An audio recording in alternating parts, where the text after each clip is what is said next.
किसे बनाया गया था? तो ठीक है, हमारे देश में भारत का जो है राजभाषा है, इसमें होता है हिंदी, आंसर में रहेगा हिंदी। अब इसमें सवाल आता है कि भारत का जो राजभाषा था, है ना, इसको बनाया गया था हिंदी को। कहता है कि तो भारत का राजभाषा हिंदी बना था कब? इसका कोई तो डेट होगा, फिक्स होगा। तो हिंदी को राजभाषा किस वर्ष घोषित किया गया था? तो 14 सितंबर। दूसरा क्वेश्चन अगर हम इसी को बनाएंगे कि भारत का राजभाषा कब बना था, तो इसको कहेंगे 14 सितंबर, ठीक है, 1949 ईस्वी। क्वेश्चन नंबर दूसरा। पहला क्वेश्चन क्या था? भारत का राजभाषा किसे कौन है? तो कहेंगे हिंदी में। और भारत का राजभाषा किस वर्ष हिंदी को घोषित किया गया था? तो 14 सितंबर 1949 ईस्वी को। अगला क्वेश्चन एक रहेगा कि इंग्लिश किस प्रकार की भाषा है? तीसरा, इंग्लिश जो है किस प्रकार की भाषा है? तो ऑप्शन में रहे क्षेत्रीय भाषा, ऑप्शन में रहे राज्य स्तर का भाषा, इंटरनेशनल लेवल का भाषा, तो इसको बोलेंगे अंतर्राष्ट्रीय भाषा, नेशनल लैंग्वेज।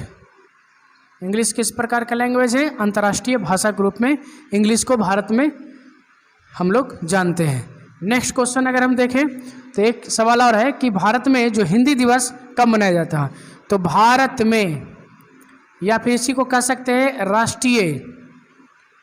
राष्ट्रीय हिंदी दिवस कब मनाया जाता है? भारत में राष्ट्रीय हिंदी दिवस कब मनाया जाता है? इस तरह से क्वेश्चन लिख सकते हैं। तो हम लोग को हिंदी दिवस कब? 14 सितंबर को मनाया जाता है। कब मनाया जाता है? 14 सितंबर को मनाया जाता है। अब इसी क्वेश्चन को उलट दें कि अंतर्राष्ट्रीय हिंदी दिवस कब मनाते हैं? हिंदी दिवस कब मनाए जाते हैं? नेक्स्ट क्वेश्चन हो गया कितना? 5। तो अंतर्राष्ट्रीय हिंदी दिवस 10 जनवरी को मनाया जाता है। कब मनाया जाता है? 10 जनवरी को प्रत्येक साल अंतर्राष्ट्रीय हिंदी दिवस मनाया जाता है। अब इसी में देखेंगे कुछ भाषा है, अगर हमसे बोला जाए 6 नंबर का, 1 2 3 4 5 6, ठीक है। तो 6 नंबर में कि देवनागरी लिपि के अंतर्गत ऑप्शन में दिया रहेगा कि निम्नलिखित में से कौन देवनागरी लिपि के अंतर्गत है? तो इसमें से 2-3 को याद रखना हमको चाहिए। हिंदी हो गया, हिंदी तो हो गया हमारा। हिंदी के बाद संस्कृत भी है, संस्कृत तो मूल रूप से है ही। हिंदी हो गया, संस्कृत हो गया, गुजराती, ठीक है, हिंदी, संस्कृत, गुजराती और मराठी भी इसके अंतर्गत आता है, मराठी। तो हमसे सवाल पूछा जाए कि गुजराती का लिपि क्या है? तो बोलेंगे देवनागरी। मराठी का लिपि क्या है? तो देवनागरी। संस्कृत किस लिपि में लिखा जाता है? देवनागरी। हिंदी किस लिपि में लिखा जाता है? तो देवनागरी लिपि में लिखा जाता है। इसी से रिलेटेड अगर सवाल उलट के पूछे कि तो बोलिए जो चीनी भाषा है ना, किस लिपि में लिखा जाता है? भाषा किस लिपि में लिखा जाता है, यानी इसका लिपि क्या है? चीनी भाषा जो है, चाइनीज भाषा, इसका लिपि क्या है? तो क्वेश्चन हम लोग फंस जाते हैं कभी कभी। तो इसको कहेंगे हॉन्जी, इस प्रकार का लिखा रहेगा ऑप्शन में। तो हॉन्जी भाषा, इसका चीनी भाषा का हॉन्जी जो है क्या है? लिपि है, ठीक है। अब जरा आते हैं, अगर हमसे सवाल पूछा जाए ऑप्शन में, है ना, कि उर्दू जो है, उर्दू इसका लिपि क्या है? उर्दू का लिपि क्या है? सवाल अगर हमसे पूछा जाए कि उर्दू का लिपि क्या है, तो हम आंसर मारेंगे फारसी। उर्दू का लिपि क्या है? तो फारसी। इसका अपना एक लैंग्वेज का लिपि है जिसमें हम लोग अपनी भाषा को लिखते हैं।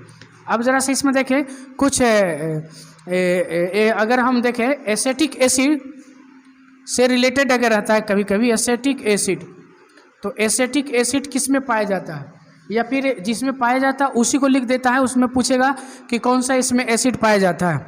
तो अगर हम विनेगार देखें, है ना, इस तरह से अगर लिखा रहे तो हमको आंसर मार देना चाहिए।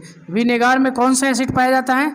तो एसिटिक एसिड पाया जाता है, या एसिटिक एसिड कहेगा निम्नलिखित में से कौन, किस में एसिटिक एसिड रहेगा? जिसमें से ऑप्शन अगर रहे तो इसको हम लोग टिक लगा के मार देंगे। नेक्स्ट देखते हैं, हम लोग देखे थे एसिटिक एसिड। अब इसके आगे जो है और भी कुछ एसिड है जिसको हम देख सकते हैं। एप्पल में अगर हम देखें तो एप्पल, यहाँ से देखते हैं, APPLE एप्पल। ध्यान दीजिएगा, एप्पल में कौन सा एसिड पाया जाता है? तो अगर हम एप्पल की बात करें तो एप्पल में मैलिक एसिड पाया, मैलिक एसिड इसको बोलते हैं, मैलिक एसिड पाया जाता है। तो क्वेश्चन यहाँ से मैलिक एसिड किस में पाया जाता है? तो एप्पल अगर बोले तो काम मेरा चल जाएगा। एक होता है स्पिनिच, ठीक है, स्पिनिच, NaCH, स्पिनिच बोलेंगे, स्पिनिच, स्पिनिच लिखेंगे। ये इसका मतलब इमली होता है, ये भी खट्टा होता है। और स्पिनिच में कुछ एसिड होता है, इसको देखेंगे ऑक्जेलिक एसिड, इधर से ऑक्जेलिक एसिड, ऑक्जेलिक एसिड इसको बोलेंगे, इमली में हो गया। आगे देखेंगे आंवला में कौन सा एसिड पाया जाता है? तो आंवला, इधर लिखेंगे आंवला, आंवला होता है हमारे यहाँ। इसमें विटामिन कब पूछेगा हमसे कि आंवला में कौन सा विटामिन होता है? तो विटामिन सी, यहीं पर लिख लेते हैं कि विटामिन, कौन सा विटामिन आंवला में पाया जाता है? तो इसको बोलेंगे विटामिन सी। और आंवला में विटामिन सी पाया जाता है तो एस्कॉर्बिक एसिड इसको बोलेंगे, क्या बोलेंगे? एस्कॉर्बिक, एस्कॉर्बिक एसिड बोलेंगे, क्या बोलेंगे? एस्कॉर्बिक एसिड बोलेंगे, ठीक है। आगे में देखेंगे, इसके बाद मान लिया जाए कि ग्रेप्स आता है, GRA, ग्रेप्स आता है। और कुछ आता है तो ग्रेप्स होता है। ग्रेप्स के अलावा जो है टोमरिंड, टैमरिंड इसको कुछ बोलते हैं, और कुछ आता है टैमरिंड के अलावा, और कुछ आता है, और कुछ आता है, एक है मैंगो। तो मैंगो, मैंगो में कैसा? अनरिप्ड, माने जो पका नहीं आम है उसमें। तो अगर ग्रेप्स में देखें और टर्मिंड में देखें और आपको देखें कि अनरिप्ड, यानी कहने का मतलब जो पका आम नहीं है, उसमें कौन? टारटेरिक एसिड होता है, टारटेरिक एसिड पाया जाता है। तो ये हमारा एसिड इसमें हो गया। और भी कुछ एसिड होते हैं, ऑक्जेलिक एसिड भी हम लोग को देख लिए, आंवला में देख लिए। और कुछ होता है सिट्रस फ्रूट होता है, सिट्रस फ्रूट होता है। तो ये क्या होता है? सिट्रस फ्रूट, माने खट्टे फल जितने होते हैं। जैसे खट्टा फल में कौन कौन हो जाएगा? तो खट्टा फल के अंतर्गत आ जाएगा लेमू, ऑरेंज, संतरा। तो लेमू है ना, नींबू इसको लिखते हैं नींबू, नींबू। और क्या हो जाएगा? संतरा। तो ये खट्टे फल हो गए हमारे पास, खट्टे। इसमें सिट्रस फ्रूट इसको बोलते हैं। और सिट्रस फ्रूट के अंतर्गत में हम लोग आए सिट्रिक एसिड, जैसा नाम है वैसा सिट्रिक एसिड आता है, सिट्रिक एसिड आता है। फिर इसी की तरह और भी कुछ होता है, एक और देखते हैं कर्ड। तो कर्ड जो होता है, कर्ड, CURD, कर्ड में कौन? लैक्टिक एसिड, ऐसा नहीं, लैक्टिक एसिड। तो लैक्टिक एसिड कर्ड होता है। और लैक्टिक एसिड के कारण जो है, जो हार्ड वर्क काम करने वाले होते हैं, हार्ड वर्कर, ये हार्ड काम करते हैं, उसके शरीर में जमा हो जाता है। इससे शरीर जो होता है, शरीर दर्द करता है, खासकर मांसपेशी, मांसपेशियों में दर्द होता है ना। फिर जो है इस पर दबाव पड़ने से, दबाने से वहाँ पर शरीर का भाग तो दर्द कम जाता है। ये हमारा था। और है इसके अलावा और भी क्वेश्चन है, कहता हार्ड वर्कर तो हो गया। लैक्टिक एसिड, यूरिक एसिड जो है कुछ सब्सटेंस होता है उसमें पाया जाता है। एक चीज़ और है कि पौधा और जानवर प्राकृतिक रूप से एसिड रिलीज करता है। कुछ क्वेश्चन ऐसे देखते हैं, पौधे होंगे कुछ और जानवर, वो क्या होते हैं? ये रिलीज करते हैं, मुक्त करते हैं कुछ एसिड, इसके अंदर शरीर में आता है। और इसको हम कहते हैं ऑर्गेनिक एसिड कहेंगे, ठीक है। क्या कहेंगे? ऑर्गेनिक एसिड कहेंगे। तो कुछ पौधे और कुछ जानवर जो होते हैं क्या करते हैं कि ऑर्गेनिक एसिड रिलीज करते हैं। और इस ऑर्गेनिक एसिड में पूछेगा कि निम्नलिखित में से कौन से ऑर्गेनिक एसिड नहीं है। तो जब नहीं है तो हाइड्रोक्लोरिक एसिड कहेंगे। तो इसमें से आंसर आएगा हाइड्रोक्लोरिक, हाइड्रोक्लोरिक एसिड कहेंगे। हमसे सवाल पूछा जाए कि बताइए कि ऑर्गेनिक एसिड के अंतर्गत निम्न में से कौन नहीं आता है, नहीं आता है, तो ये हाइड्रोक्लोरिक एसिड नहीं आता है। हाइड्रोक्लोरिक एसिड को छोड़ दीजिए, बाकी सब पौधे और जानवर में जो रिलीज करता है ऑर्गेनिक एसिड कहलाता है।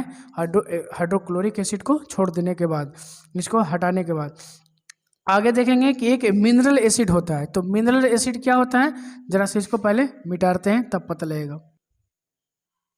लगता है कि गड़बड़ हो गया था। यहाँ हम बोलने में गलती कर दिए हैं, इमली जो है ये गड़बड़ हो गया था। स्पिनिच का मतलब क्या होता है? पालक होता है जी, और ये गलती तो हो गया। ठीक है, पालक होता है, तो कहता है पालक में कौन सा एसिड मिलता है? तो ऑक्जेलिक एसिड मिलता है। अब इसमें था कि मिनरल एसिड क्या है? तो मिनरल एसिड, ठीक है, इसको क्या कहेंगे? Mineral acid. तो यहाँ से देखेंगे मिनरल एसिड, अभी किसको कहेंगे मिनरल एसिड? तो मिनरल एसिड के अंतर्गत हम देखते हैं कि the acid which are prepared with minerals, the acid which are prepared, ठीक है, the acid which are prepared with minerals, उसी को हम मिनरल एसिड कहते हैं। अब इसमें देखें कि मिनरल एसिड के अंतर्गत कौन कौन से एसिड आता है। तो अगर मान लिया पूछा जाए कि निम्नलिखित में से कौन सा मिनरल एसिड के अंतर्गत आते हैं, तो इसको हमको देखना होगा। इसमें नाइट्रिक एसिड आता है, इसमें आता है नाइट्रिक एसिड, नाइट्रिक एसिड आता है, एन है यहाँ, एन से नाइट्रिक एसिड आता है। और सल्फ्यूरिक एसिड आता है, सल्फ्यूरिक एसिड आता है, ठीक है, सल्फ्यूरिक एसिड आता है। और क्या आता है इसके अंदर में? तो हाइड्रोक्लोरिक एसिड भी आता है। तो सल्फ्यूरिक एसिड आ ही गया, तो हाइड्रोक्लोरिक एसिड, ठीक है, हाइड्रोक्लोरिक एसिड आता है। तो ये सब जो एसिड है मिनरल एसिड के अंतर्गत आता है। हमसे सवाल कभी पूछे कि मिनरल एसिड निम्नलिखित में से कौन है, तो ऑप्शन में 3 को अगर याद रहेगा तो हम उसको छाट सकते हैं ऑप्शन से। एक होता है कि हमारे यहाँ जो है नाइट्रिक एसिड होता है, तो हमसे देखेंगे कि जो हमारे यहाँ है ना गोल्ड स्मिथ होते हैं, ठीक है, दुकानदार जो होते हैं गोल्ड स्मिथ होते हैं, ठीक है, क्या होते हैं? गोल्ड स्मिथ्स ऐसे करके लिखाता है। जो दुकानदार तो सोने का काम करते हैं, वो क्या करते हैं कि वो जो होता है अपने ज्वेलरी को साफ करने के लिए नाइट्रिक एसिड का इस्तेमाल करता है, नाइट्रिक एसिड का इस्तेमाल कर। फिर से गोल्ड स्मिथ जो होता है ज्वेलर्स, ज्वेलरी को साफ करने में ये नाइट्रिक एसिड का इस्तेमाल करते हैं। ये सवाल आता है। अगर कहेंगे ऑटोमोबाइल्स बैटरी में, एक और ऑटोमोबाइल्स बैटरीज में, ठीक है, ऑटोमोबाइल्स बैटरीज में, डबल टी यहाँ होगा, तो बैटरीज में, ऑटोमोबाइल बैटरी में कौन सा एसिड पाया जाता है? उसको बोलेंगे सल्फ्यूरिक एसिड पाया जाता है, सल्फ्यूरिक एसिड पाया जाता है। तो ये हमारा आज का हो गया कुछ सवाल जो जरूरी था। धन्यवाद।